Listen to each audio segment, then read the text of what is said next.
नमस्कार. विनोबा ॲपमध्ये 200 प्रश्न कशा पद्धतीने भरायचे, 200 प्रश्न कोणते आहेत, या संदर्भात आपण या व्हिडिओमध्ये सविस्तर माहिती पाहणार आहोत. तर सुरू करूया विनोबा ॲप. सर्वप्रथम मुख्याध्यापकांनी लॉग इन करायचं आहे. त्यानंतर समोर दिसणाऱ्या ॲड टीचर स्टोरीच्या खाली एक नेक्स्टचं बटन आहे, जिजाऊच्या शेजारी. त्या ठिकाणी क्लिक केल्यानंतर आपणाला समोर अशा पद्धतीचा इंटरफेस दिसत आहे. त्या ठिकाणी फॉर्म्स 4 नंबरचा फॉर्म्स वरती क्लिक करायचं आहे. त्यानंतर स्कूल फॉर्म्स यावरती क्लिक करायचं आहे. स्कूल फॉर्म्स वरती क्लिक केल्यानंतर आपणा समोर 200 प्रश्नांची मालिका समोर ओपन होणार आहे. अतिशय सोपे आहे. आपण फक्त यामध्ये कोणते कोणते प्रश्न आहेत ते पाहणार आहोत. प्राथमिक माहिती, शाळेचे पूर्ण नाव, UIS कोड, मुख्याध्यापकाचे नाव हे ऑटोमॅटिक येणार आहे तुम्ही ज्या लॉग इन मुळे. संपर्क क्रमांक, शाळेचे माध्यम, शाळेचा ईमेल ID, सर्व सर्व गोष्टी मॅन्डेटरी आहेत. त्यामुळे सर्व माहिती भरणे आवश्यक आहे. महसूल गावाचे नाव. 8वा प्रश्न सर्वात महत्वाचा, LGD कोड. LGD कोड बद्दल माहिती. हा LGD कोड म्हणजे ग्रामपंचायतचा कोड असतो. तो आपणाला गुगल वरती आपल्या गावाचं नाव सर्च केल्यानंतर LGD गावाचं नाव टाका आणि सर्च करा, दिसून येईल. त्यानंतर सोपे प्रश्न आहेत. कोणत्या इयत्तेपासून शाळा आहे, कोणत्या वर्गापर्यंत आहे,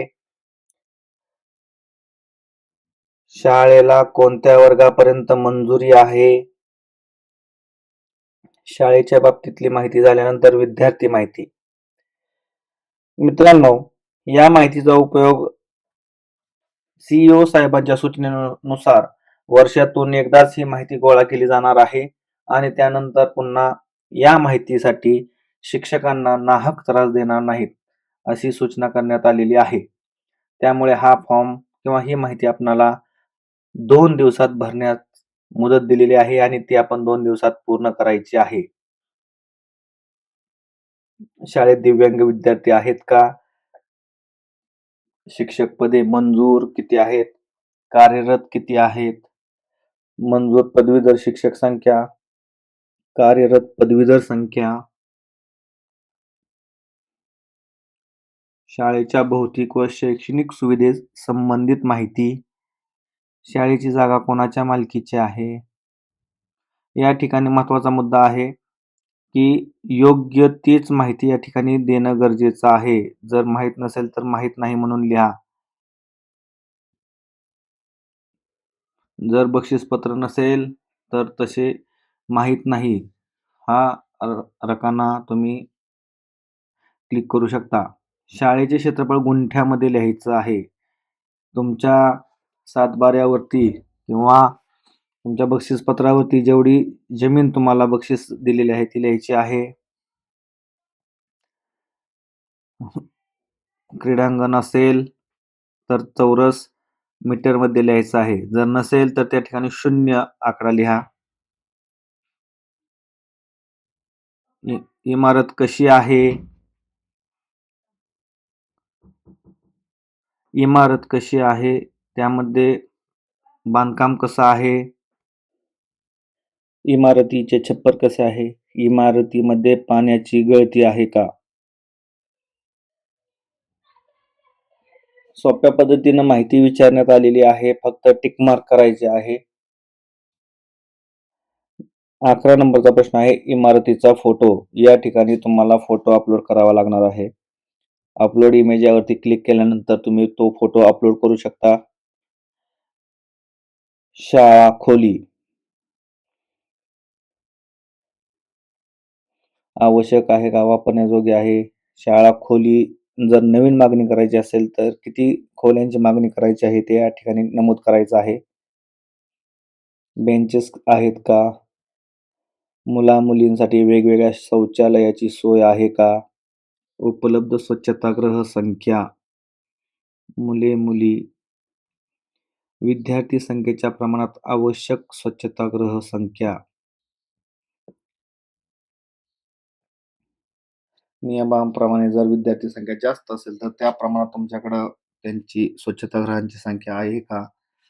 शौचालय इमारत कशी आहे? म्हणजे आर-सी-सी मध्ये आहे का पत्र्याची आहे का प्रीफॅबमध्ये आहे?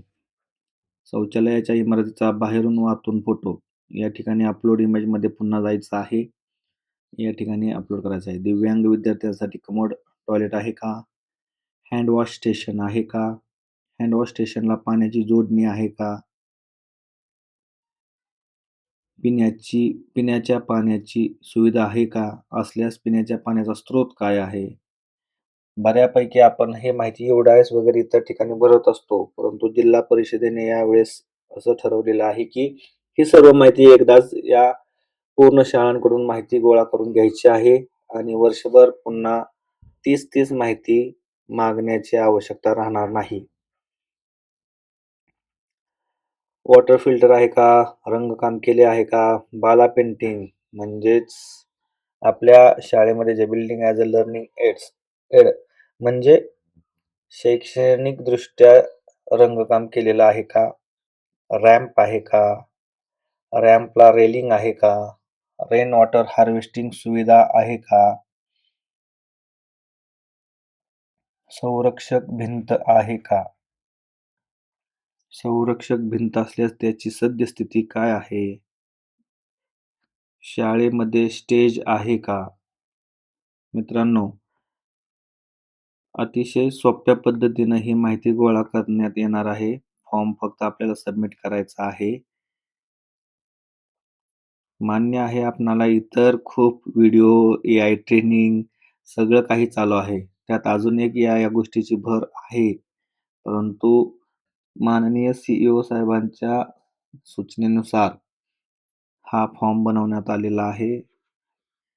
ही माहिती वर्षातून एकदाच गोळा केली जाणार आहे. मल्लखांब किंवा ओपन एअर जिम आहे का? शाळेत वृक्षारोपण केले आहे का? जर केलेले असेल तर झाडांची संख्या किती आहे ते लिहायचं आहे. शाळेमध्ये परसबाग आहे का? शाळेत चालू स्थितीत असलेल्या smart TV, LED TV, project व इंटरॅक्टिव्ह बोर्डची संख्या व्यवस्थित माहिती लिहायची आहे. शाळेत वायफाय सुविधा आहे का? शाळेमध्ये पिंक रूम आहे का? मुलींसाठी आवश्यक सेपरेट वेगळी रूम. शाळेमध्ये सॅनिटरी पॅड वेंडिंग मशीन आहे का? ज्या ठिकाणी वरचे वर्ग आहेत त्या ठिकाणी ही माहिती आवश्यक आहे. लहान शाळांमध्ये नाही म्हणून लिहायचं आहे. शाळेमध्ये सॅनिटरी पॅडची नियमित उपलब्धता आहे का? बिबट्या प्रवण क्षेत्रासंबंधी फलक शाळेमध्ये लावले आहेत का? पुण्यामधील शिरूर, जुन्नर, आंबेगाव, खेड या भागामध्ये ज्या ठिकाणी बिबट्यांचा वावर आहे अशा ठिकाणी बिबट्या प्रवण क्षेत्रासंबंधी फलक लावलेले आहेत का? इतर तालुक्यांमध्ये नाही येईल. शाळेत सीसीटीव्ही आहे का? यानंतर ग्रंथालयासंबंधी ग्रंथालय आहे का?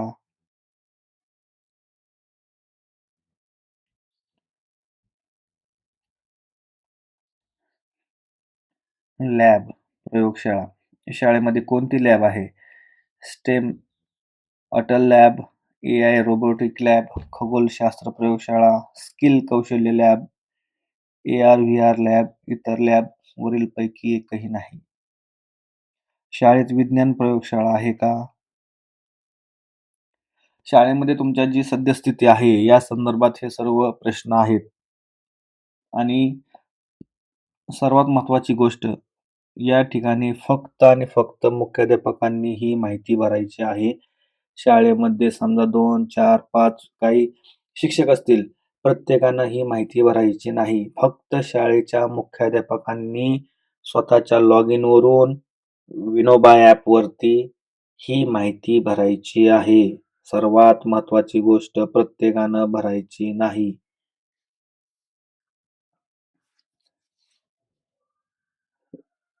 भाषा भाषा प्रयोगशाळा, संगणक लॅब, शाळेत कोणकोणत्या अभ्यास पेटी आहेत?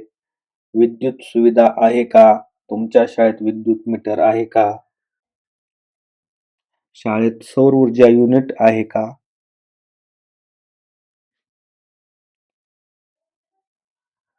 काही शाळांमध्ये विद्युत युनिट आहे, परंतु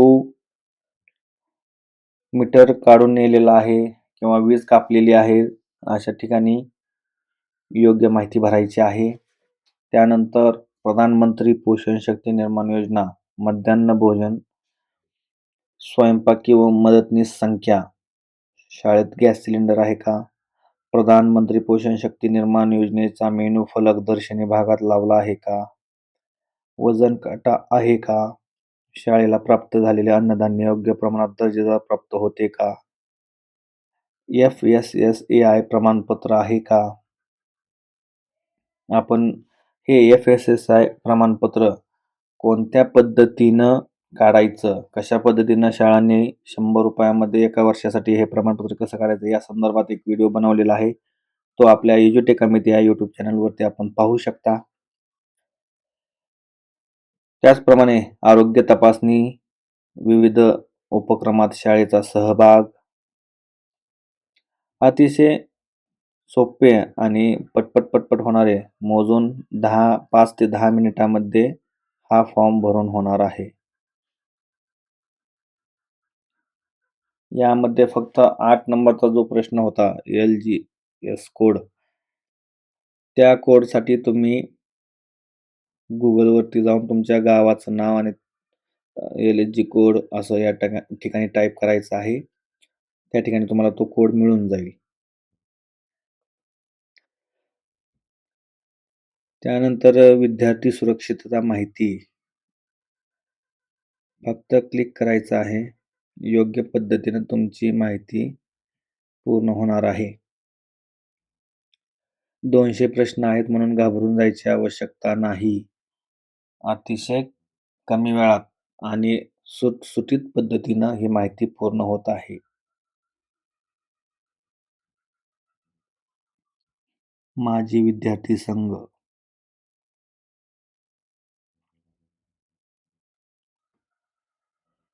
शाळा खोली व दुरुस्तीची माहिती, DPC किंवा इतर समग्र किंवा इतर माध्यमातून शाळेचं नवीन बांधकाम चालू आहे का? मंजूर आहे का? समग्र शिक्षा अनुदान माहिती, समग्र शिक्षा अनुदान प्राप्त झालं आहे का? शाळा PM श्री आहे का? शाळेची डॉक्टर बाबासाहेब आंबेडकर आदर्श शाळा म्हणून निवड झाली आहे का? अंशकालीन निदेशकांची शाळेमध्ये नेमणूक आहे का?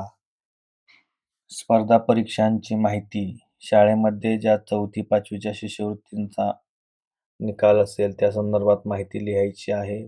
पात्र किती, अपात्र किती,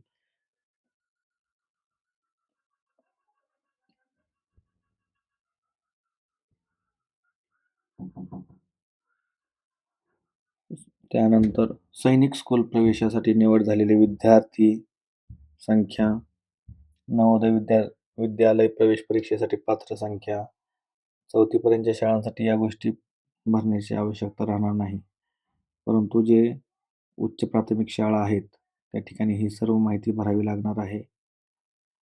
नासा, इसा, इस्रो 2026 साठी निवड झालेले विद्यार्थी, त्यानंतर CSR मधून मागील 2 वर्षात कोणत्या भौतिक सुविधा उपलब्ध झालेल्या आहेत किंवा त्यांची संख्या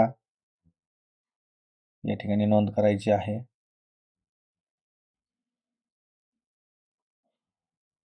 त्यांची एकूण वस्तू किती आहेत, त्यांची अंदाजित रक्कम, CSR मधून नवीन खोली मंजूर आहे का?